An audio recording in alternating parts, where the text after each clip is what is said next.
As I watched the struggle with the door mechanism, I thought again that it was good we'd gotten our delivery done early. Planetary time zones being what they are, it's usually inconvenient to land at a spaceport in the pre-dawn, while everyone on our ship is wide awake. Nothing to do but wait until the clients are ready to receive whatever we're bringing them. Today, though, our client was an early riser. I'd taken a short walk from the ship with Mo and Paint, and we'd dropped off 3 lightweight boxes of exotic moss. Then we were free to stop by the local food court as soon as it opened. It wasn't open yet, which is why we picked this nice little garden lounge to wait. It was indoors with artificial sun. It had a single door. That door had just thrown a rod or whatever, and now it refused to open again. I sat on a low bench, awkwardly low, and watched while Moore and a waterwill, who'd also gotten stuck in here, pried off the panel over the door mechanism. I would have liked to help somehow, but all my expertise was in biological things, not technological. Plus, my fingers were nowhere near as maneuverable as Moor's tentacles, or whatever the waterwills called their extendable tendrils. This one was making some very tiny ones, not the usual arm chunks. Fingers would be no help here. And Paint was handling the phone calls. She'd bought a bag with many pockets, planning to fill it with food, but so far all it contained was her communicator, and she was putting that to good use. She'd already notified our ship. Now she was trying to get a hold of someone official who could send a mechanic. She paced back and forth, rattling claws across her arm scales and speaking intensely. That left me with nothing to do except sample the local snack berries, which were rooted in a pot next to the bench, with a detailed sign about which species could safely eat them. Each branch was grafted from a different plant. There was an elaborate chart on that sign. As usual, the section for humans showed that we could eat every single berry there. Oh, and there were nuts too. Nice. I tried something like a pistachio with a spiky shell, decided it was extremely average, then entertained myself briefly with the compost can next to the sign. The motion sensor / scanning field at the top of it would only open for acceptable compost. Any other trash was the responsibility of whoever brought it in here. I tossed the 2 shell halves in one at a time, watched the mini force field blink on and off, then looked for more nuts to do it again. A quiet hello made me crane my neck in confusion. There was no way the bush could talk, right? Alien gene splicing wouldn't have gone that far. But thankfully no. It wasn't science with questionable morals, it was somebody hiding on the other side. "Hello," I said, trying to get a better look. "Sorry, I didn't see you back there." "That's good," said the brown-furred fellow huddled among the berries. "Maybe no one else will either." I glanced back at the door, but saw just my 2 co-workers and the waterwill, none of whom were paying attention. I asked quietly, "Are you hiding from someone specific?" "No," he said, not elaborating. He took a mouthful of something green, and for a moment I thought he was eating the leaves of the berry bush, which weren't on the list of edible items. But he lifted it higher for a second bite, and I could identify a handful of grass-like stuff from a different food pot.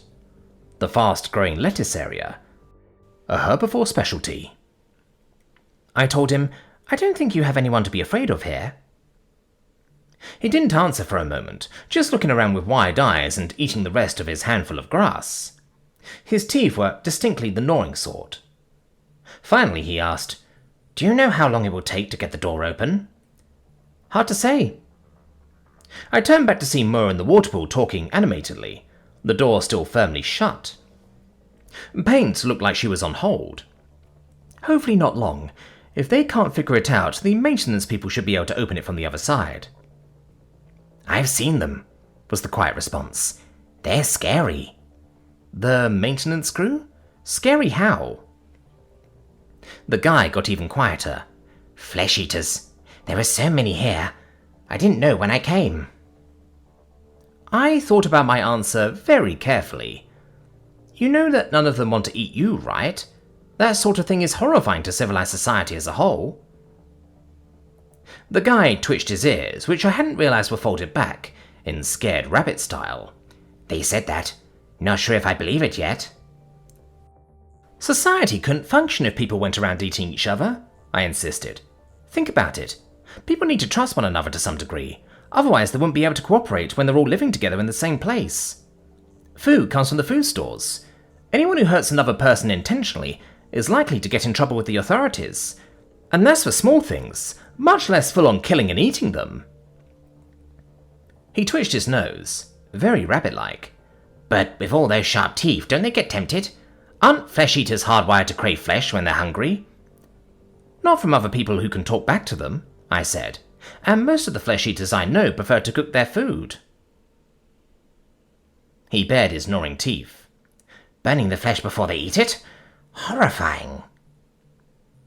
I wanted to ask if his people didn't cook their food, since plenty of plants gave up more nutrition when softened like that, but I thought better of it.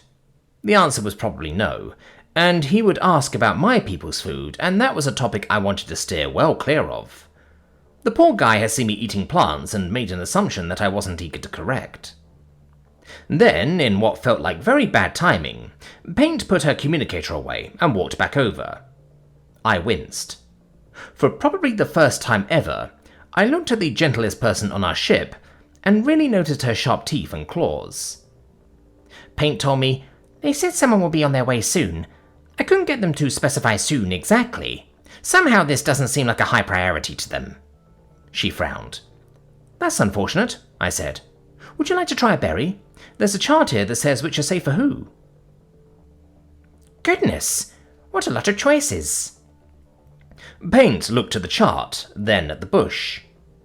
Then she bent down and peered between the branches. "Hello back there." The rabbity guy was silent, frozen in place like a very frightened lawn decoration. He didn't even blink. I sighed, then told her quietly, "He's afraid of flesh-eaters." Paint looked stricken. "Oh no! Why?" "Because he's made of flesh." "But so is everybody," Paint exclaimed. "No one's going to eat him." She looked back into the bush. "Nobody wants to eat you, I promise." The guy seemed to be making a conscious effort to take deep breaths. "What about them?" he whispered, pointing a poor hand toward the pair still working on the door. "I heard them talk about the breakfast they're looking forward to. They mentioned creatures with fur and gnawing teeth." "That was," Paint said. "They didn't mean you.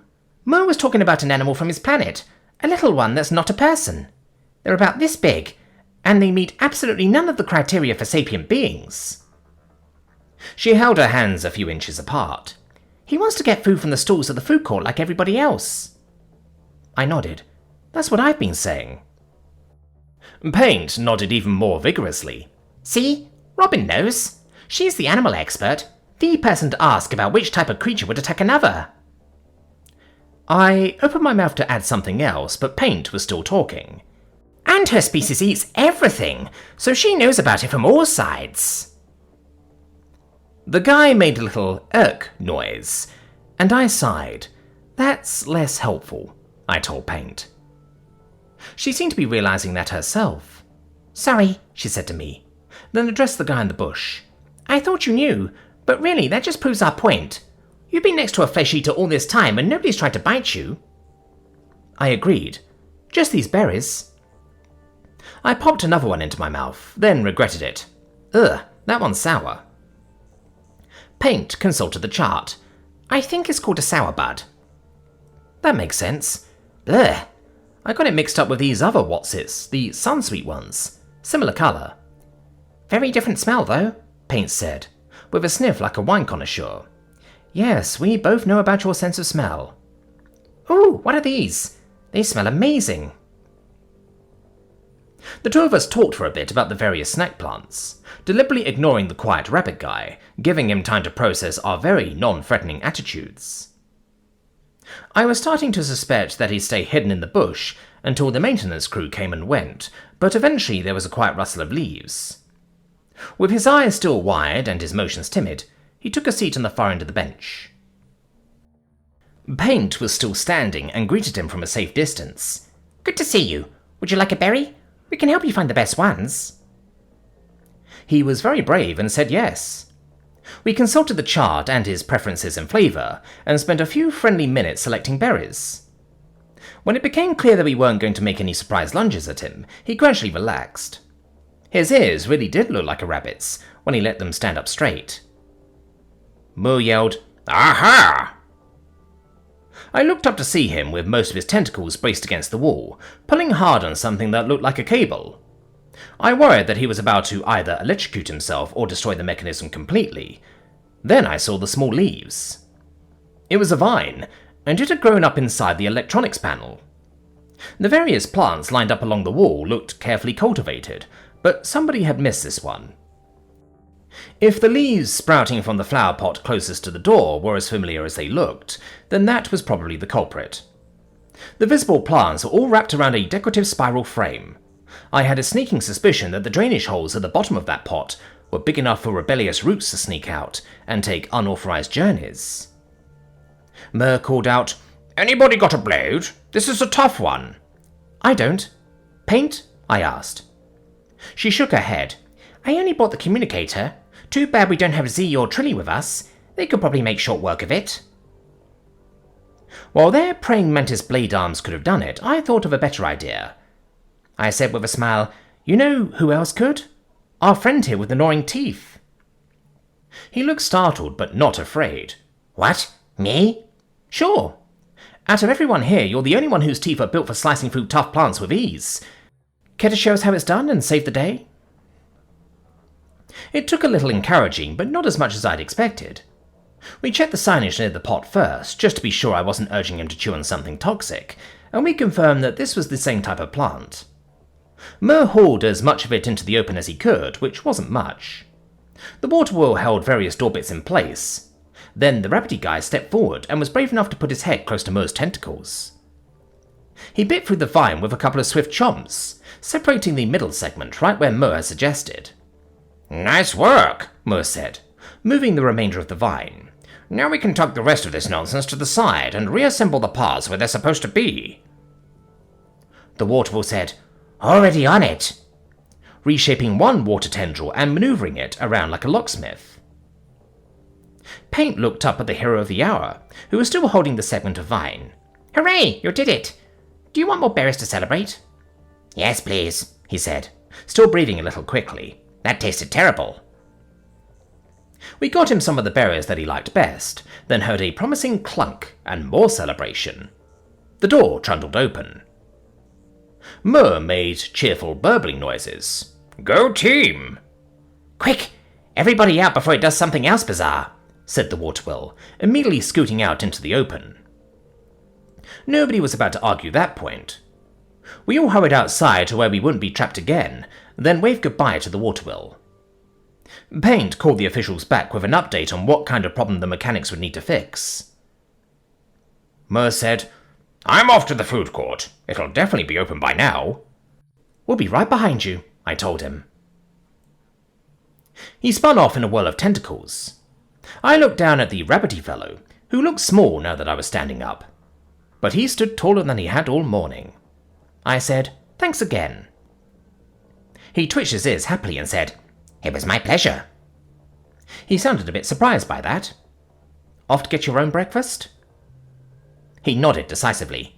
"Yes, and no one's going to bite me." "Right," I agreed. "Even if they did, you could bite them right back." He smiled a fierce little rabbit smile, then scampered off into the spaceport.